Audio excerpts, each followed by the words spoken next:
Hello, everybody. Dear Mr. President, distinguished guests, and above all, people of Kenya, I stand here before you, deeply honored by the privilege that Kenya, a proud and powerful nation of the African continent, has bestowed upon me to address the Kenyan people on behalf of the people of Slovenia. I stand before you, humbled yet proud of how warmly Slovenia has been received and of our shared desire to see the cooperation between our two countries flourish. 62 years ago, the Kenyan people wrote a pivotal chapter in history. Madaraka Day, the day Kenya gained the freedom of self-government, marked the day Kenya finally secured the right to shape its future. An arduous journey came to an end. The days when foreign settlers drove the Kenyan population from fertile land and forced them into poorly paid labor are long gone, but they will never be forgotten. For the struggle for the independence was anything but easy, and it came at a heavy cost.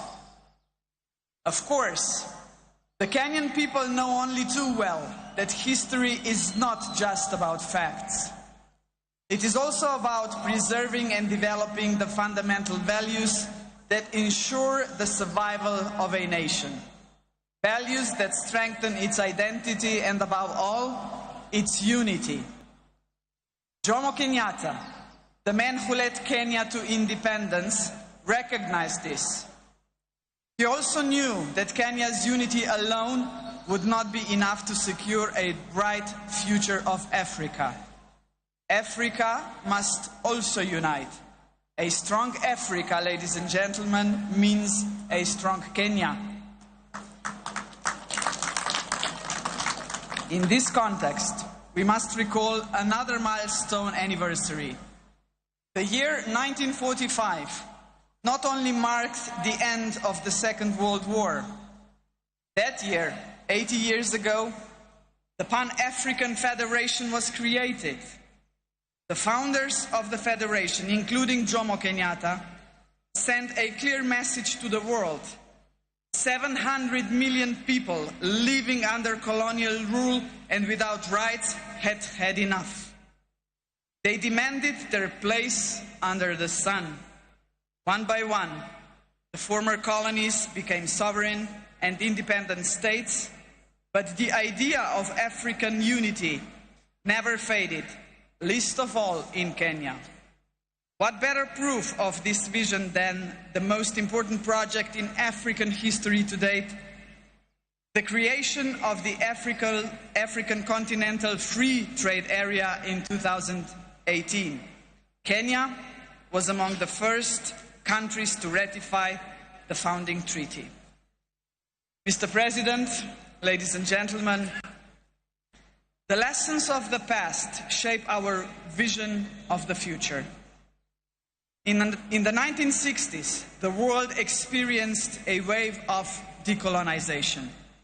Yet in many ways, colonialism, and if I may say so, a condescending attitude towards the newly independent states did not just cease to exist, but there was a way to build self-confidence and assert oneself on the world stage.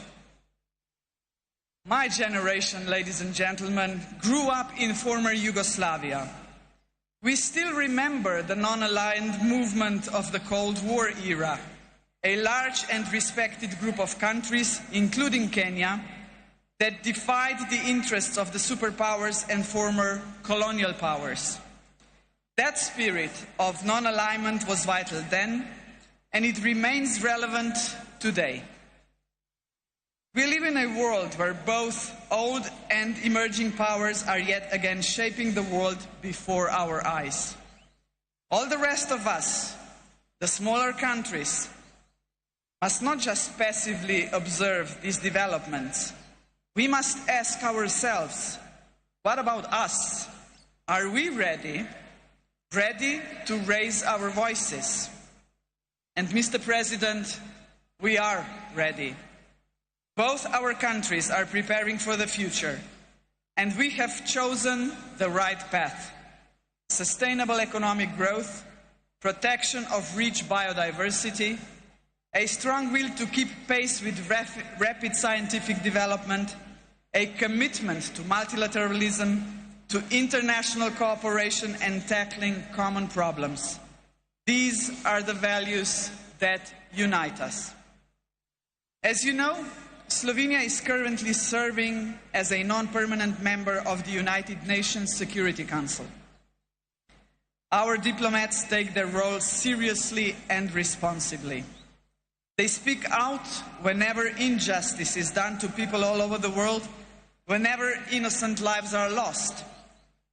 Kenya, too, brings a rich, in many ways unparalleled experience in multilateralism. The international importance of the country is reflected in the fact that several United Nations agencies are based here. Both our countries believe in multilateralism because peace, justice and prosperity should not be the privilege of some at the expense of others. We are, after all, an international community, and in a community we look out for one another. And in a community, solidarity matters. In a community, cooperation must be our goal, not selfishness. In a community, peaceful settlement of disputes, not wars, must be the norm.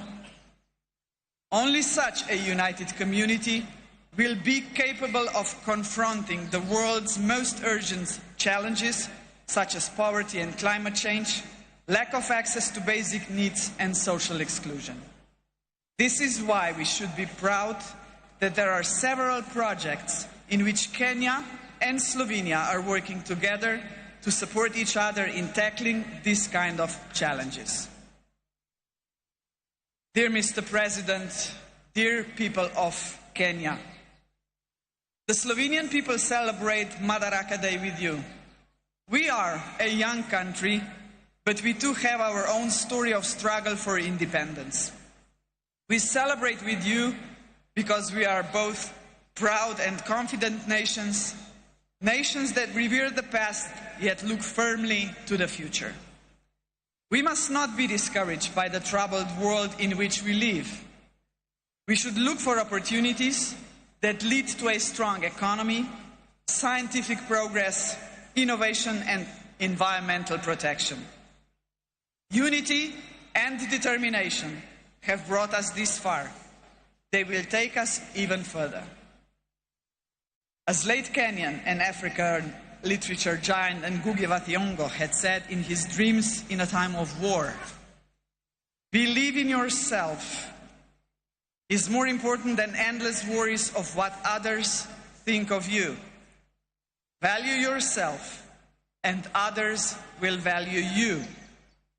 Validation is best that comes from within. Happy Madaraka